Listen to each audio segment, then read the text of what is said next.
So have you had any moments where you accidentally dropped the client statue, or when you were painting you somehow accidentally made it worse? Oh yeah, quite a number of times actually. Even there were clients that I've completed the project, varnish and everything. Both of us excited, giving back the statue, hand it to him, literally in frame, right? Yeah. Yeah. Hands the statue over to him.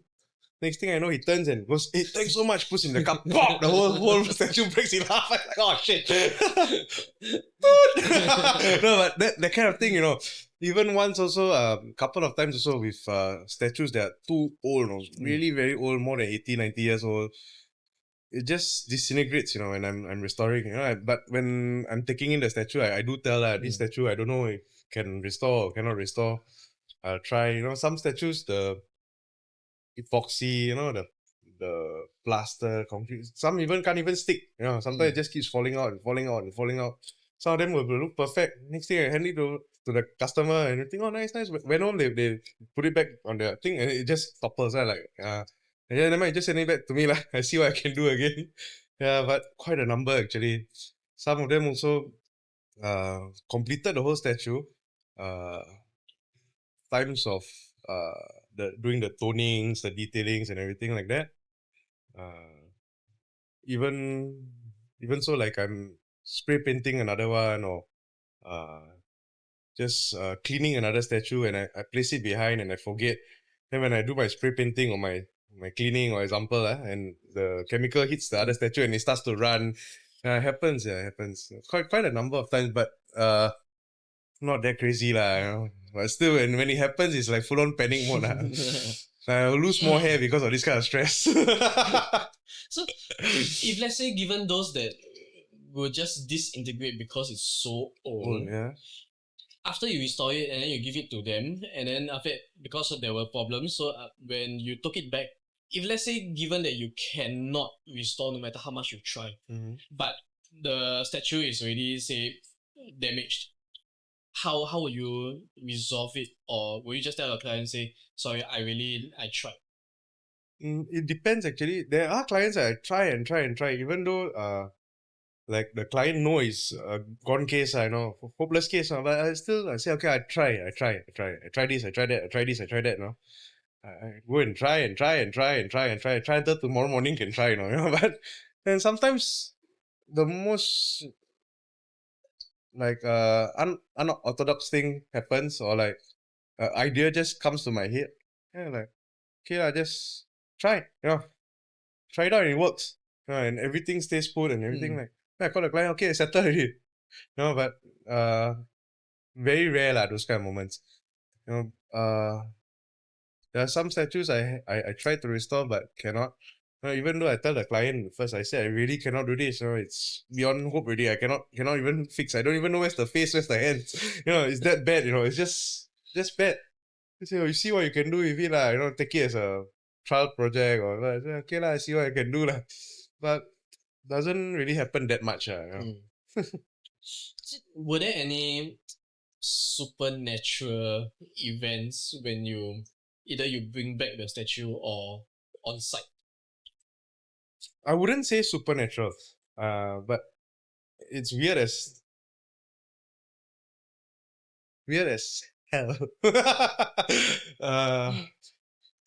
Very very weird occurrences happen, and quite a number actually. But the thing until today, I don't know if it's supernatural, whether it's from God, whether it's from someone else's religion, or even the fact that how to put it in a way, or if it's just coincidence, it's just happened, Yeah, so that kind of stuff, quite a number actually. In a sense, there was once that I can tell you a few actually if you have the time now, but I won't go into specific detail and everything. Doing a statue once, Mother Mary. I even looked at the statue and went, I don't know how to fix. I've been trying to fix it, but like I mentioned earlier, sometimes the contact or the cement or whatever doesn't stick. So I put a rebar in and everything like that, but nothing fit the hole, the brick. So it was actually in a church, and I do this. I look at the statue of Mother Mary and I go in, Mother, help me, I don't know what more to do. As I did that, I'm not joking. A branch fell into my hand, from the trees above. So I looked at the branch, I just put it down and carried on looking at the statue. I walked up to the statue, started fixing it again and trying this and trying that. And then there was a gut feeling, like, open your eyes. You ask for help, you're getting help, open your eyes. Like, no lah, cannot be lah. I tried everything else. I just brushed the feeling aside. And then the feeling got stronger and stronger. I was like, the branch, just came to my head. I went back to the place I was at. I picked up the same branch. And you would not believe it, everything I tried had tolerance, plus, minus, fallout, this, that, and the other. Too big, too small. This particular branch fit in the hole perfectly. One time in, done. And I'm like, that kind of things happen. Even once also I restored a statue. Sounds very unbelievable, but normally I will plan with the clients on the color scheme or what they want, how they like it. They'll ask me for references, all this kind of stuff. But this particular statue, also Mother Mary, but we both couldn't come to terms on the color, both of us, like, we were so damaged and everything like that, this, then the other. But it was broken in a lot of places. The eye sockets for the statue was actually insect nests. Like itchy fingers. I wondering why the eye like that. I go and correct. I go and dig the hole, and I found out the whole statue was infected with insects. But and there were eggs and everything like that. So I restored that statue, not knowing of what colors I want to do. I just had to plaster it up, fix up the broken parts, the missing pieces and everything. And then one day I was in the hall, watching TV, put on my paint and everything. Watching the TV, while I was watching TV, later I do my work, carry on watching, talking to my mom and dad, that kind of thing. And then after the show finished, I was like, okay, I'm going to do my work, And then I looked at the statue, it was completely painted, including the face. And the face, you need time to. And I have no recollection of that particular moment. But my mom and my dad were like, we were painting the statue and watching the show. And then, as I mentioned, there was no plan on what to paint it. And in my head, I go, oh shit, I'm going to get screwed for doing this, for doing that without telling the client. So I called the client, I actually explained to her, what happened. Then she's like, okay, never mind. Mother Mary chose her colors. Leave it, don't change anything. I said, all right, Then that particular piece, this is the part that I wouldn't say is supernatural, or I don't even know if it's psychological, but the thing was that night when I was doing the last bit of touch-ups and everything like that, I heard someone humming, in the hall. I looked at my folks, yeah, can you guys hear that? It sounded like one person humming a tune, and from one person became two people, three people, and then it sounded like the whole room was humming. And that caused me to be scared, like, what the hell is this? What's going on? Next thing I know, I was asking my folks, y'all cannot hear that, y'all can't hear that. Both of them said no. But they paused the TV, they switched off the fan, but I could still hear it bright as daylight, And the humming changed to a song. And then it sounded like a group of people singing a song. It was the song Purest of Creatures. It's one of Mother Mary's hymns, And then people started singing the song, and then and both of them couldn't hear it. I broke down like a little girl, and I started crying for a good 10 minutes, 15 minutes, but for no reason. But like I said, I don't know if it's spiritual or psychological or supernatural. It just happened like that, and until today, that story actually sticks with me, I will never forget that, but it's not PTSD or what lah, but it's just, to me, I still can remember it bright as day. But there's no explanation. There's no explanation for me lah. I try and think, thought about it, left, right, center, up, down. I can't even put a finger on how did it happen or why it happened, or was it like a higher message? That kind of thing. I can't put a finger on it today. Until today. So apart from the tree branch, and then after that, the very old statues that would disintegrate. Were there any projects or statues that were so challenging, or one of the toughest that you ever had? Wow, quite a number actually. I mean the main ones were uh at Muscat Street. There's a Sultan Masjid, Beach Road, Haji Lane area, and then there's the tiling works.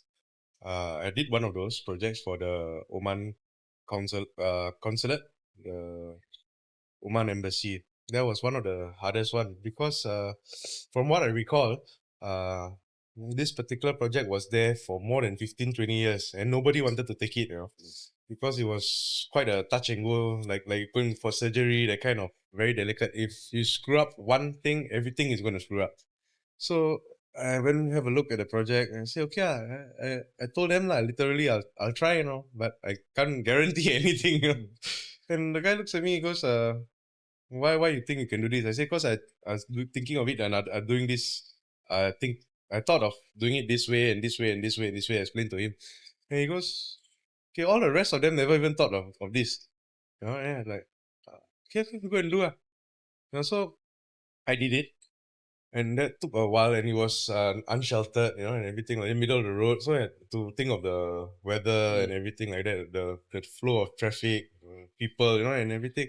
But when I did that project, was pretty tough because I had to remove one tile that was in the wrong location. For years it was there, but it's just one tile. You took out one tile, the rest can actually fall. Yeah. So I did as slow as I could. And after that they sent a master crafter who does tiles in Oman, in Muscat. They sent in the logo and this and the other, and they sent back they airflown another 4 pieces, and I had to choose which particular one goes up and suits the whole piece. So that was a bit stressful, but managed to do it. It's still there until today. All went well. Other stuff were like Novena Church. Some of the statues. I've done a couple of statues there. One of them was quite big, and it was brass, and I had to that particular piece. I had to do a lot of toning based on the position it's in and the sun. So I went there at different times to see where the sun hits, and from there I started to do my toning. Look at the statue, different hours of the day, and then just to see where the spotlight comes on at night, how the statue will look. Yeah, so that was also very tough to get the toning done.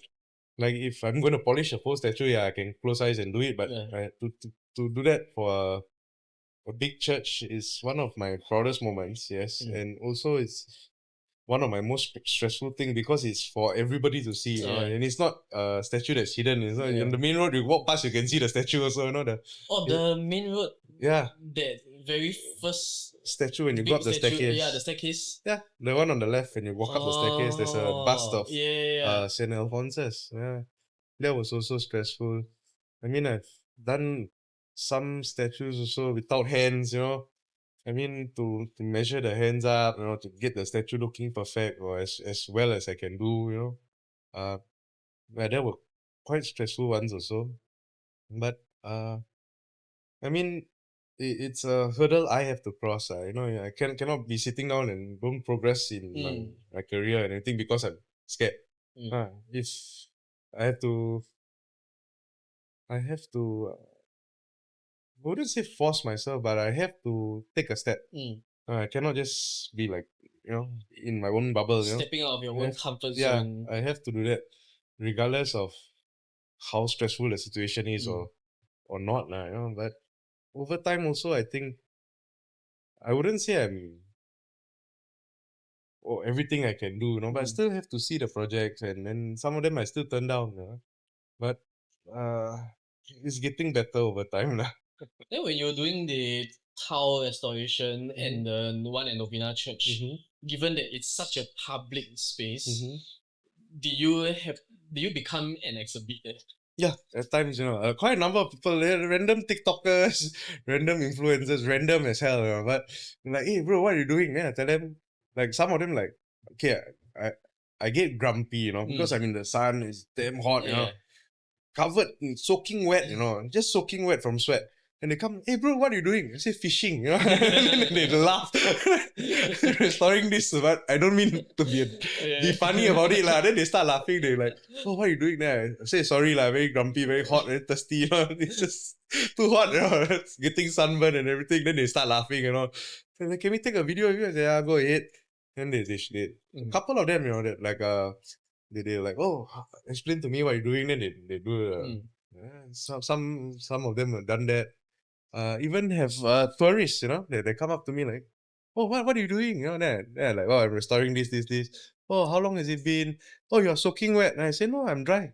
But I am soaking wet. Then they look at me, they're like, like, Singaporeans like this. Stating the obvious, but it's been fun, even the Muscat Street one, the one I did, random people come up, they buy bottles of mineral water. Oh, that's nice. Some people come, random people I don't even know. Yeah, bro, can see some of them, they walk past, they see you sweating like that, in the hot sun. I got makan for you, Oh, that's nice. randomly. Coke cans, 100 plus, all this kind of stuff. It goes on and on. Even in some places I've done in schools also. Even Novena, people walk past and they just, this one for you, this one for you. Yeah, but it helps, it really helps to cool down. Some of them, they give very ice cold drinks, like, oh, it's godsend. So did any projects come from all these passerbys? I think maybe two or three. Oh. Two or three, but not a lot. Two or three, they see what I'm doing. And then they're like, hey, you have your number? Can I have your number? I contact you. And then I'll tell them, jokingly, like, at least you bring me for dinner first, something. And then they will laugh and everything. But then,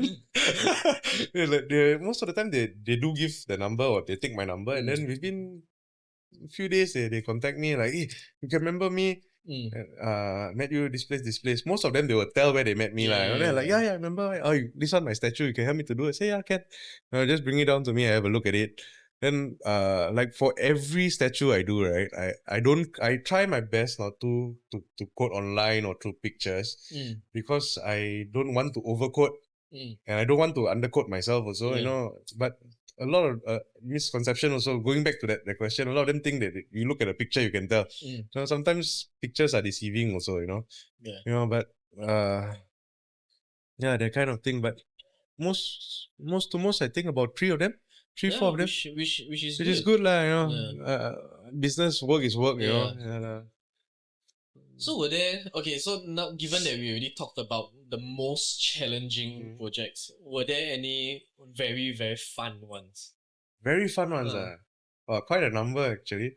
I've done a couple of statues. It was a whole set of 7 archangels. And that's the first time I've ever done that, and every archangel is different armor, different accessories on it. I had a blast with that, like all the different colors I could use, but to make it look like a set, I kept it in a way like the base of it were all the same, I did everything the same way to make it look like a set. But that I had a lot of fun. Some statues that are only one in Singapore, in the world, there's only like maybe 200 of those. From Our Lady of Sorrows, there's someone's residential place, but there's only one that we all know of is in the house. I restored that. Some fun projects are like sometimes I get different stuff, other than holy statues. I get statues of Spider-Man, Tintin. Broken up during shipping. That I done for the WWF, the panda. I can't remember what particular season and limited edition. There's a panda that was shattered, and then to get back the tones and everything, it's fun in that sense because it's something new for me, and it's not just all religion statues or religious statues. Sorry, that kind of stuff. Brass. So some of the statues that come in, brass as big as the table, and it's a statue of birds. They wanted to polish it because it's going to be a chandelier. Mm. All this kind of random Wow. stuff. Tombstones, tombstones I love. But I can't mention who's and who's lah. Yeah. But done a couple of tombstones, cemetery. Something different. Oh. Like in the sense, it's my job, Mm. but it's a different aspect of it lah. Yeah. And it's still meaningful. Yeah, I love my job lah. I Mm. always say, if like you love your job, you don't work a day in your life, Yeah. But I love my job. And this kind of random stuff, some people will come, they will like, oh, can you do this for me, And I'm like, oh wait, one more also. A, a friend of mine, his boss or colleague or something, I can't remember exactly what is that. His colleague, boss or manager, requested me to not restore to customize a tumbler, Mm. for Christmas, Mm. So he gave me all the pictures of his favorite cartoon characters as he was growing up, and what he wanted on the tumbler, So I told him I never done this before, and he says, never mind, you follow your heart and do it, by one this, and that. So I said, okay, I'll do it, So I took a while to draw it out and everything. Then I started painting it on it. And then when I finished, I did a tone on the whole tumbler. At different angles you look, you see different colors, Mm. like the northern lights and Mm. stuff like that, like a whole Christmas thing, And then even to the point of drawing different kind of snowflakes on the piece. Wow. So every snowflake is different, and I did toning, like for some of the characters they look like ice, so I made it look very very reflective, and even upon varnishing the piece, normally I'll varnish a smooth varnish. This particular piece, I let my varnish drip, so you can feel the drips on the statue. I Yeah. let on the tumbler. And then I told the client I let it drip because he's very tactile. I like to feel and Mm. stuff like that. So I let it drip because, like, when snow melts, so that kind of concept I had, and I did it, and it turned out quite alright. That was also very fun project, But some of them give me stuff to customize, like their daughter's name, their husband's Mm. name, that kind of stuff. But most of those they'll tell me don't post, most of them lah. But yeah, even like I've got a lot to post, more than 600 plus statues, more than 700 I think. But got so much to post, but certain things I cannot post. Yeah. And then Understand. some of them also along the lines of losing my phone data and everything like that. I think more than 150, 160 plus projects are all had gone. And that's the time was first starting out and everything, and had not much like those. Nowadays got Google Drive and stuff like Yeah. that. Last time all no one knew, but I also didn't know about that. No backup. I don't. Everything was gone. Like happens, but still, once in a while I get these kind of customers and clients that make me do totally odd stuff. Yeah. But it's fun But it's for fun, me. yeah. Something different, Different, from what yeah. you usually do. Yeah. Okay, so were there any projects that, like, in terms of moral dilemma, you'd be like, nope, I will not take it. I will not curse and swear. I will not curse and swear. I will not curse and swear. Yeah, there are. There are. I mean, some clients also. I mean, not mentioning names, not mentioning where they stay or who are they and stuff like that. But some clients I have to turn down because it's not what I do in terms of principle. Like oh, can you restore ivory? Mm. Or like, can you restore this tiger's skin and stuff like that?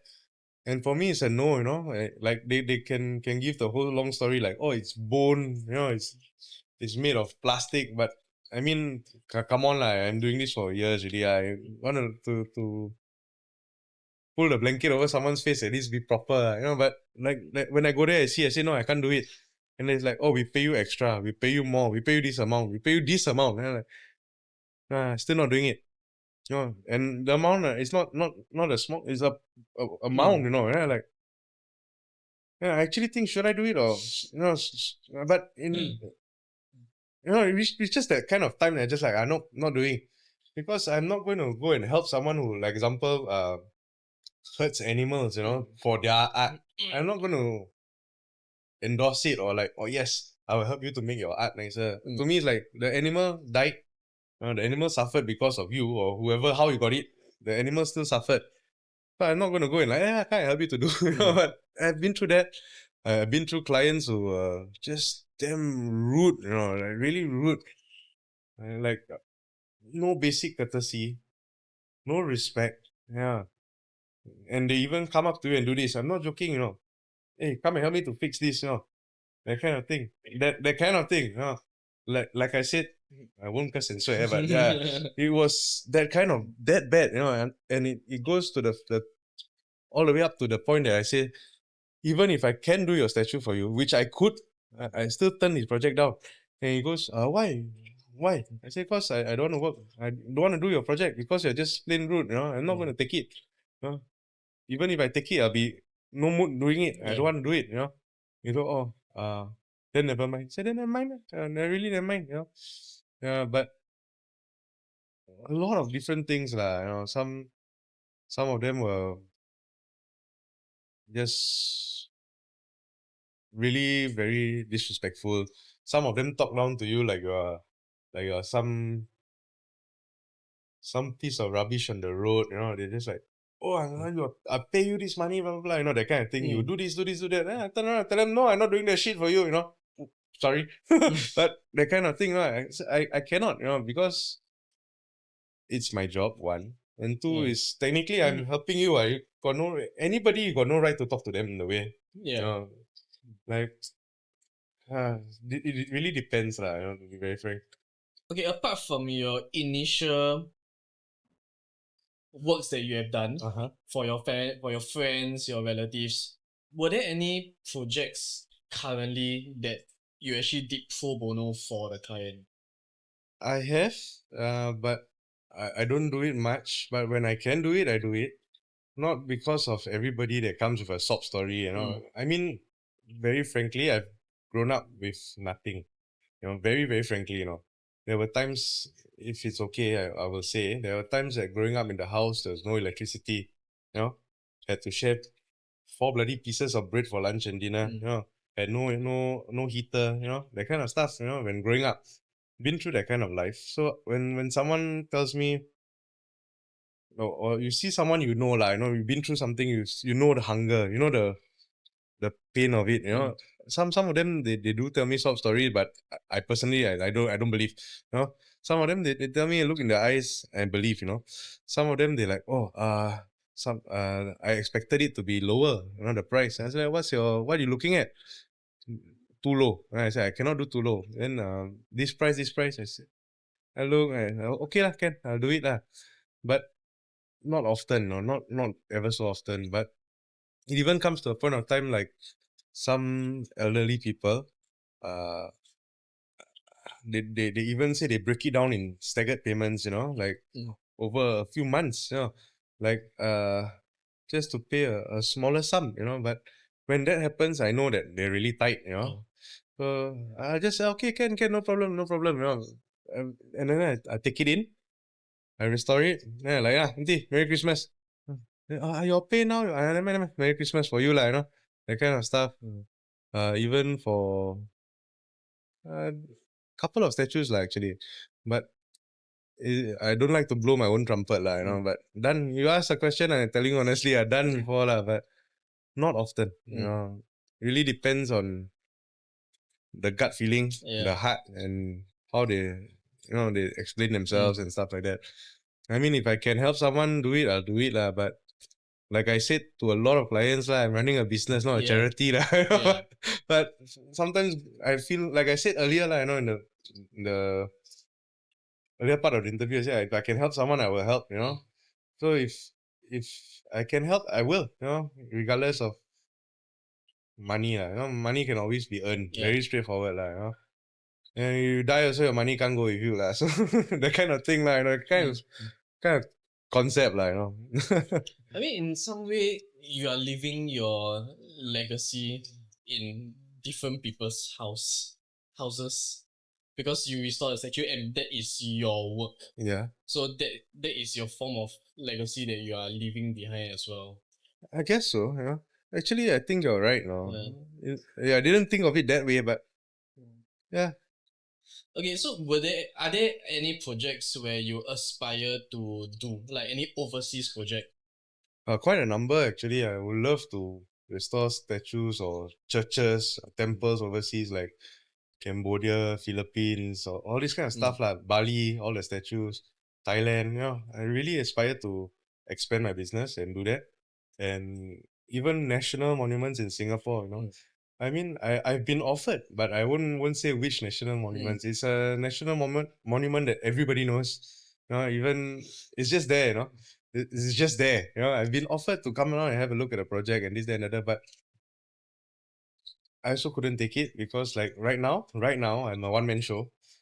I do have help here and there, like from people I really trust and I know they can do the job properly. I do get help here and there, but this kind of crazy projects need the manpower and the stipulated timing and stuff like that. I just can't take it on yet. But the thing is,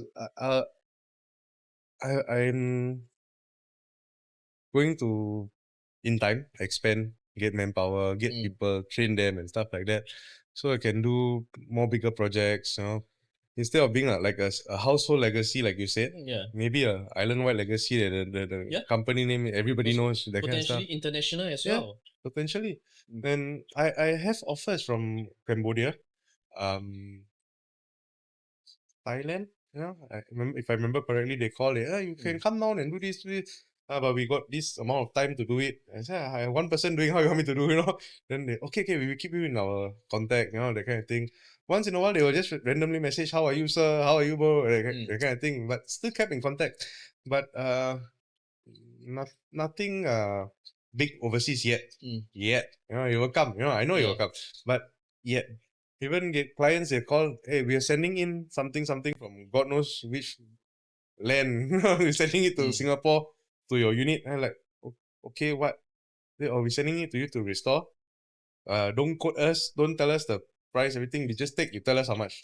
We're already sending it to you. And I'm like, okay lah. Then if I cannot do, then you say, then you send it back. And then I tell them, if I cannot do, how? And then they say, yeah, send it back. Yeah. But you all took the trouble to send it and everything. Then they say, never mind. At least you are very straightforward. You tell us you can do or you cannot do.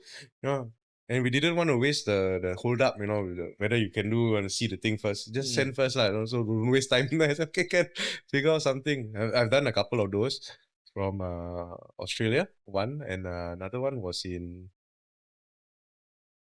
I actually think Philippines. I can't remember that one. Yeah. But I also too want to expand, even if uh everything falls in place, God's grace. Someone comes along and does wonders, that kind of thing, to get a workshop, or like a place where I can do my work with all the proper machinery and everything. I mean, like proper ones are not those handheld ones or the ones that connect to a normal plug, yeah, that kind of thing. Or even like to be very frank, I would actually like my company's name to be a name that everybody knows, even though it's just a one man show and stuff like that. I would actually like that, and then when more people know, I can help more people, that kind of thing lah. It's like I said lah, business is business, but this is not money. Everybody needs money. There's wants, there's needs, necessities, and everything like that. For me, it's just so I can help more people in the sense of restoring their statue or do whatever I can for them. That's why I would like that. Okay, so let's say if our viewers have any statues or figurines for you to restore, how can they contact you? Or is there anything that they need to take note of before contacting you? Okay, they can contact me on my Facebook page or my Instagram page, Oracle Restorations. But Oracle is not spelled as Oracle as the normal way it's spelled. It's OHRYKEL. restorations. We will put here. But for Facebook, Instagram, and stuff like that, they can even contact me directly at my number 97584735. You know, and from there they can choose to WhatsApp me directly or drop me a message or something like that. No worries about that. But I will still need to have a hands-on inspection of the statue, to see whether I can do it or how much it's gonna be or how long it'll take, But all those hands-on inspections and stuff like that, it's no obligation, If it goes well, it goes well, But I'm not gonna, you must do it, you need to do it, But they can feel free to message me anytime, lah. Whoever wants to message me regarding work, lah, or statue restoration, brass polishing, tombstones, all this kind of thing. Churches, schools, temples. If you want to contact me, my number is there. Everybody can just give me a call, lah. But for work only, lah. Don't call me for random things, lah. But if anyone wants to call me out for a drink, also you can call that number. What kind of drink? Okay, and we have come to the end of the creative circuit. Remember, if you have any statues to be restored, you know who to find. Well, Ryan O'Hara, thank you very much for allowing us to film in your house. No worries, and man. to show us your inspiring career. Thank you. And your profession. So, for our viewers out there, if you like our content, do like, share, subscribe for more contents on arts and design. Bye-bye. Farewell.